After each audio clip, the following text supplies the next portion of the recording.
ओम नमो ज्ञानेश्वर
शिक्षण संस्था या संस्थेचे अध्यक्ष माझे गुरुवर्य भागवत महाराज तुके आणि आता सुंदर चालमल्लीतेमध्ये अक्षय महाराज जाधव व त्यांना सत्कार करणारे आदित्य महाराज थोरवट आणि असा सुंदर प्रकाश वाजवतात म्हणजे माझे कृष्ण महाराज शिंदे व त्यांना साथ करणारे मगर महाराज यांच्या सर्वांच्या चरणी नतमस्तक होतो आणि सेवेला सुरुवात करतो.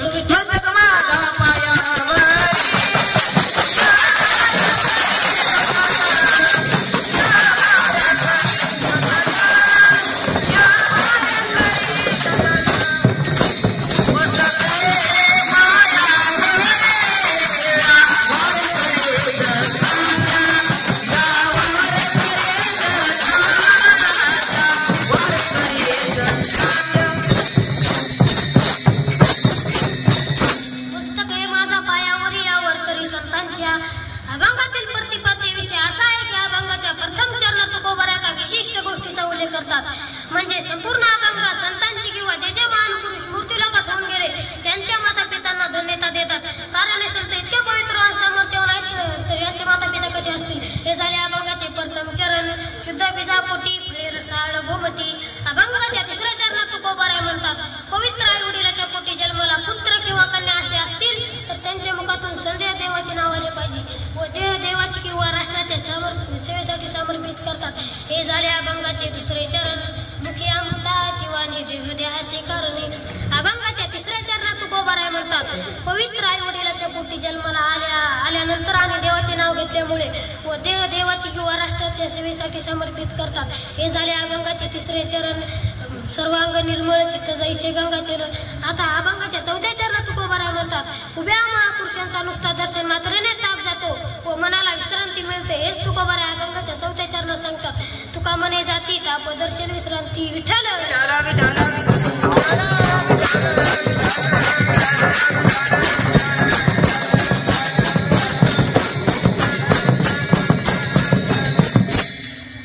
आता अभंगाचा संपूर्ण भाव झालेला आहे. जीवसृष्टीमध्ये शुद्धतेला फार महत्व आहे. मनुष्याचे मन शुद्ध पाहिजे. करो आणि शुद्ध मनस नारायण स्मरावा. जे अन्न आपण सेवन करतो ते अन्न शुद्ध पाहिजे. प्रकार तिथे सांगितलेले आहे. पहिला प्रकार फळाहार, दूध, तूप, शाकाहार या सात्विक आहार म्हणतात.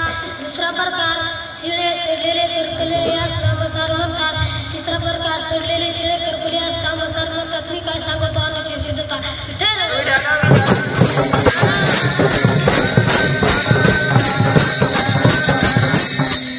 नाव शुद्ध या जगात फक्त भगवान परमेश्वराचेच नाव शुद्ध आहे.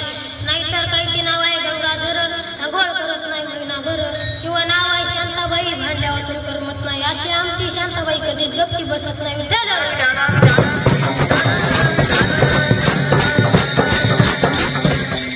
भावशुद्ध सुदामाच्या अंगी शुद्ध भाव होता म्हणून सुदाम नगरी सोन्याची झाली. ब्राह्मण दुखे दलिंद्रे पिढीला मुक्ती पोहे घेऊन त्याच्या भेटीला अंगी गेला. शुद्ध भाव देखून या गाव सोन्याचा दिला. विठोबाचा धर्म त्याच्या चरणी लक्ष लागो. देश शुद्ध ज्या ठिकाणी संतांचे वरसमस आहे तेथे मूल जुगडा मटका खेळत नाही. तो देश शुद्ध, तो राज्य शुद्ध, तो जिल्हा शुद्ध आहे. पवित्रते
दुकानदार म्हणतो कमी पैसे असेल तर तुम्हाला पुण्याला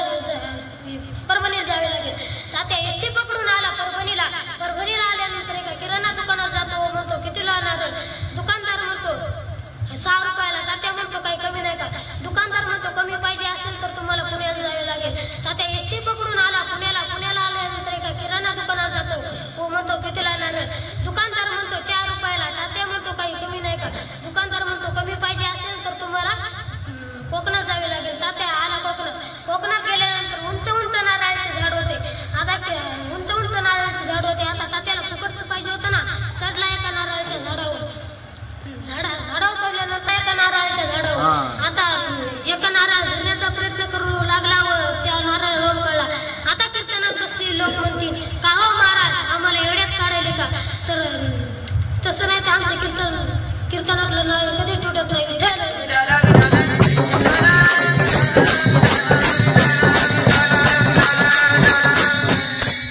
त्याचा संधी चांगलं तिकडने एक उंटवाला माणूस चालला होता.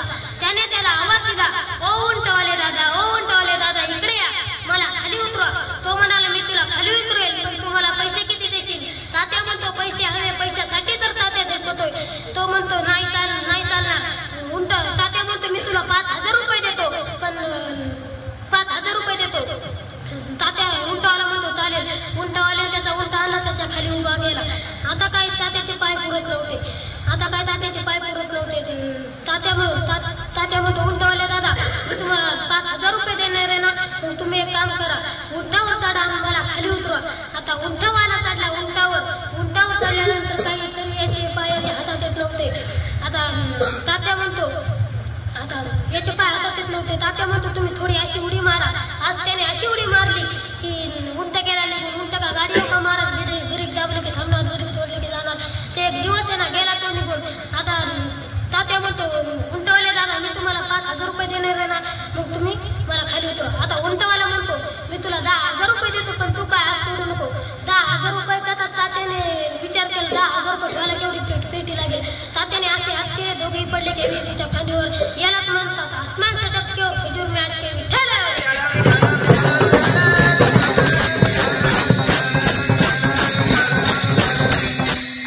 नेमका जंगली इलाका होता.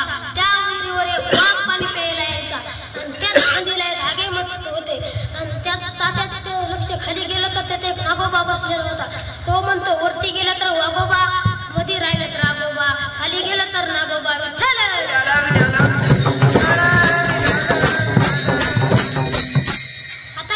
आता किती रुपयाला पडले हो सत्यनारायणाची पूजा, म्हणून सुद्धा त्याला करमत आहे.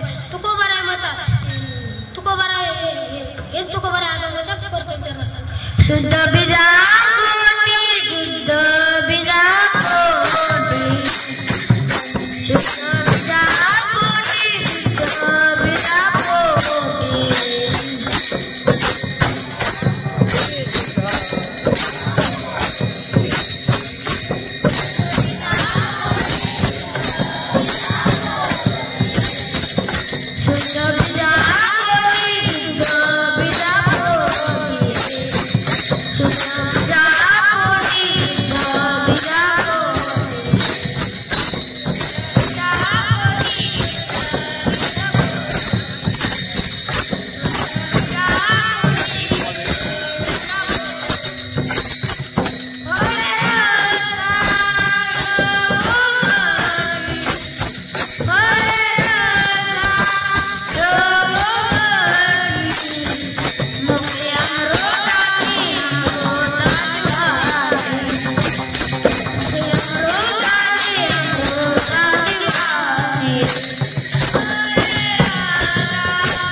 शेतकरी एक लक्षात ठेवा, ज्या दिवशी शेताला हमी भाव भेटत नाही म्हणून शेतकरी उभेपीत चालतो आणि सरकारच्या नावाने सतत पाळतो, तर ते पेरणीकरिता खास बियाणे आणतो, योग्य मशागत झाल्यानंतर शेतात पेरतो, तर ते वाया कसे जाईल. तसेच आपले मायबाप चांगले चांगले असतात. आई वडिलाचे बरेच प्रकार आहेत. पहिला प्रकार आई वडील वाईट मुले वाईट, दुसरा प्रकार आई वडील चांगले मुले वाईट, तिसरा प्रकार आई वडील वाईट मुले चांगले, चौथा मुलेही चांगले. याचा आपण थोडक्यात विचार करू. एखाद्याची जर आई वडील जर चोरटे नालक असतील तर त्याच्या पोटी मुले कसं येणार? वाईटच ना. हो, मी तुम्हाला एक दृष्टांत सांगतो. ते आजी भजन करू. विठ्ठल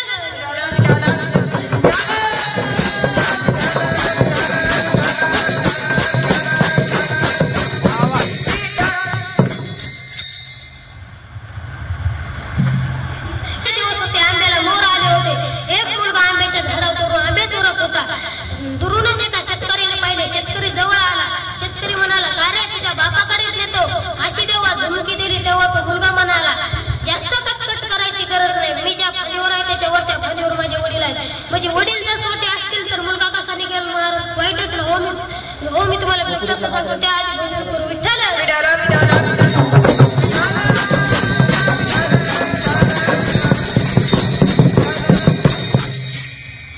हो, मी तुम्हाला एक दृष्टांत सांगतो.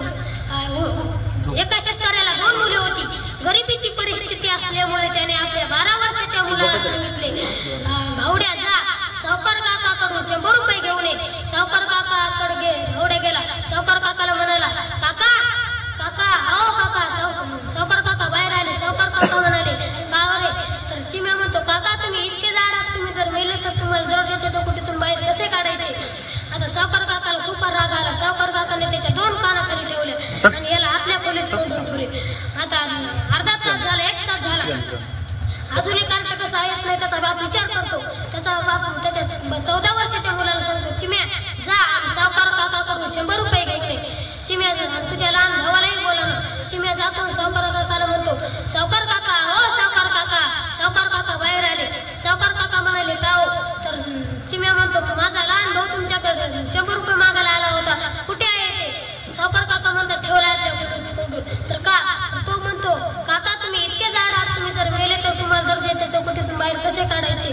चिम्या म्हणतो, त्यात काय अवघड आहे? तुमचे बारीक बारीक तुकडे करायचे आणि तुम्हाला दर्जाच्या चौकटीतून बाहेर काढायचे. आता सावकार काकाला खूप राग आला. सावकार काकाने याच्याही 2 कानाखाली ठेवले आणि याला आतल्या खोलीत कोंडून ठेवले. तर आता 1 तास झाला, 2 तास झाला. याचा बाप इकडे विचार करतो. याचा बाप म्हणतो, इकडे याचा बाप विचार करतो. याचा बाप स्वतः जातो आणि सावकार काकाला आवाज देतो, सावकार काका हो सावकार काका. सावकार काका बाहेर आले. सावकार काका म्हणाले, का हो? तर शेतकरी म्हणतो, माझे 2 मुले तुमच्याकडे 100 रुपये मागायला आले होते. 2 तास झाले इकडे आहेत, कुठे आहेत ते? तर तो सावकार काका म्हणतात, ठेवले आपल्या खोलीत कोंडून. का? तर तुमचा पहिला मुलगा म्हणतो, काका तुम्ही इतके जाड आहात, तुम्ही जर मेले तर तुम्हाला दर्जाच्या चौकटीतून बाहेर कसे काढायचे? दुसरा म्हणतो, त्यात काय अवघड आहे? तुमचे बारीक बारीक तुकडे करायचे आणि तुम्हाला दर्जाच्या चौकटीतून बाहेर काढायचे. शेतकरी म्हणतो, काका तुम्ही माझ्या 2ही मुलाच्या नादी नका लागू. ते वेडे आहेत, ते मूर्ख आहेत. एवढा कुटाणा कशाला? तुमच्या घरावर रॉकेल टाकायचं, घरासगळं फुकून द्यायचे. विठ्ठल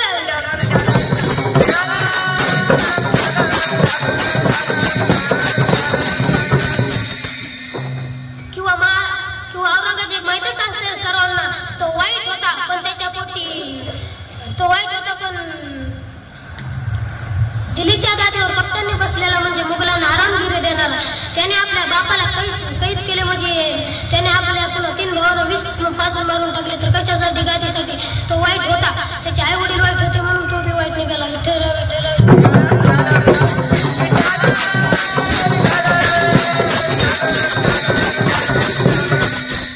आता दुसरा वर्ग. या वर्गात आई वडील चांगले, मुले वाईट. एक वारकरी बाबा रोज सकाळी उठल्यानंतर स्नान वगैरे झाल्यानंतर देवपूजा करायची आणि त्यांचा मुलगा उठल्या विटू दांडू खेळायला जायचा. आणि एके दिवशी वारकरी बाबाला खूप राग आला. वारकरी बाबाने खूप आणला आणि त्याला देवघरच्या समोरच्या खोलीत कोंडून ठेवले. आता देवघरच्या समोरच्या खोलीत कोंडून ठेवले. इकडे बाबाजीची देवपूजा सुरू झाली. देहाची ती जोडी भक्ती जाजो ठेवा, उघडदार देवा आता उघडदार देवा. आता याच्या वडिलाचे नाव होते बंडू. हे भजन ऐकून त्याने आपले भजन सुरू केले. लाकडाची इटी लाकडाचा दांडू, उघडदार बंडू आता उघडदार बंडू. आता या कार्त्याला काय कळावे? हेच करता हळूहळू मोठं झाला आणि वारकरी बाबाने त्याचे लग्न करून टाकले. एके दिवशी वारकरी बाबा म्हणतात, बाळ्या मी पंढरपूरला चाललेलो आहे. माझा जीवनभाचा नित्य नेम आहे. तू देवपूजा करशील का?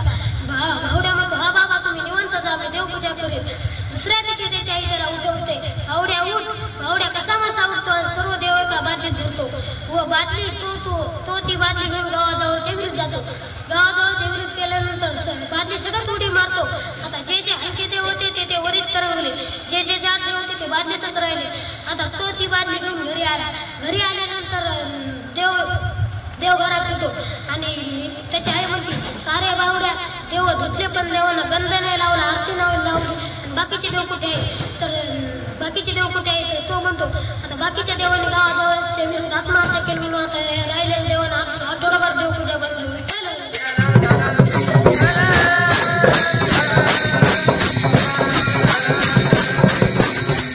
या मुलाचे वडील वारकरी देवपूजाचा कंटाळा. आता तिसरा वर्ग, या वर्गात आई वडील वाईट, मुले चांगले. आता हिरण्यकशिप माहितच असेल सर्वांना, तो वाईट होता पण त्याच्या पोटी महान भक्त प्रल्हाद जन्माला आले. आता चौथा वर्ग, या वर्गात आई वडील चांगले, मुलेही चांगले. आपुली आहे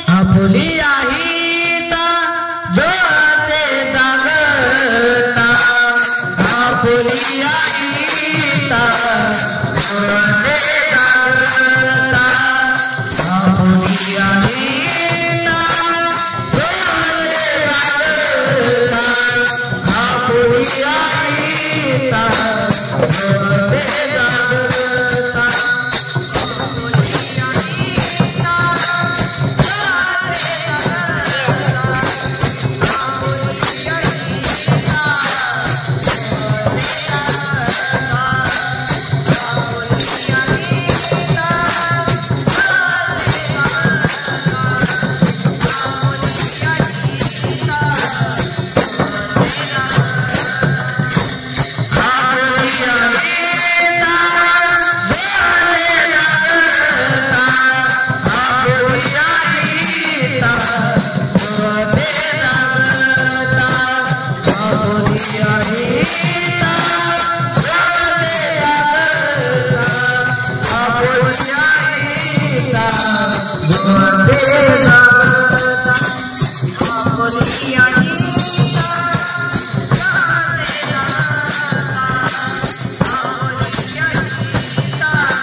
मुखी अमृताची मुखी अमृताची अमृताची वाणी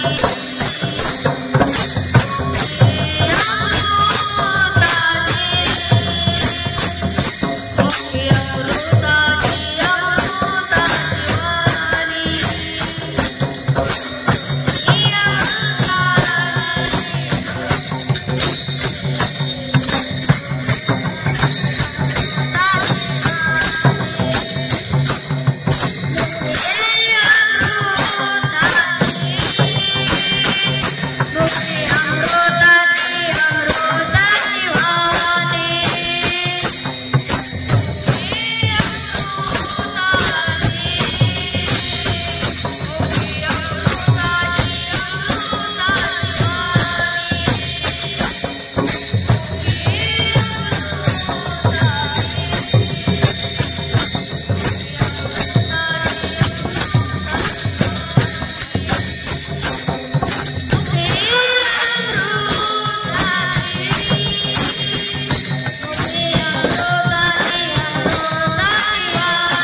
माझ्या मराठीची बोलू कौतुके परी आमने मुखे पैसा जिके ऐसे अक्षरे रसिके मिळले तुका बऱ्या ठिकाणी सांगता तुका म्हणे परी शिके आमने मुखे शिकतासे आणि ज्याचा देव भगवंताचा संध्या कार्य करत असतो त्याचा देव भगवंताचा संध्या करत असतो त्याचे देव देवाची कारणे लागल्यामुळे त्याचे संपूर्ण शरीर व गंगेच्या पाण्याप्रमाणे निर्मळ झालेले असते हेच तुका बऱ्या अभंगाचे तिसऱ्या चरणात सांगतात सर्वांग निर्मळ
मज दुसऱ्या संतांचे चित्त लोण्यासारखे मऊ असते.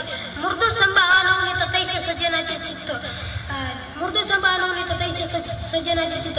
गंगेचे पाणी जसे जसे वाहत असते तसे संत अखंडपणे नाम घोष करत असतात. अखंड खंडेना जीवन रामकृष्ण नारायण. आता गंगा नदी सर्व नद्यांमध्ये श्रेष्ठ आहे.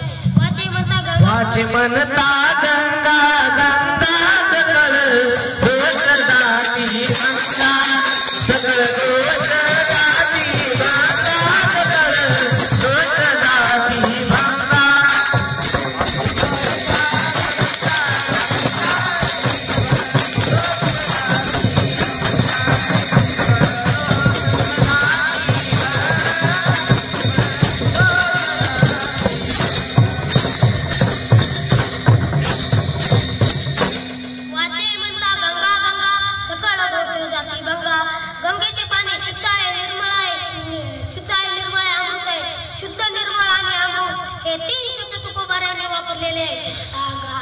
हे तीन शब्द तुकोबाराने वापरलेले आईवडील गंगेचे पाणी जसे जसे वाहत असते तसे हे तीन शब्द तुकोबाराने वापरलेले. आता 3 चरणाचा गौरव झालेला आहे. आपण वारकरी संप्रदायाच्या नेमाने पांडुरंगाचे भजन करू. विठोबा रखुमाई विठोबा रखुमाई विठोबा रखुमाई विठोबा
करतो सेवा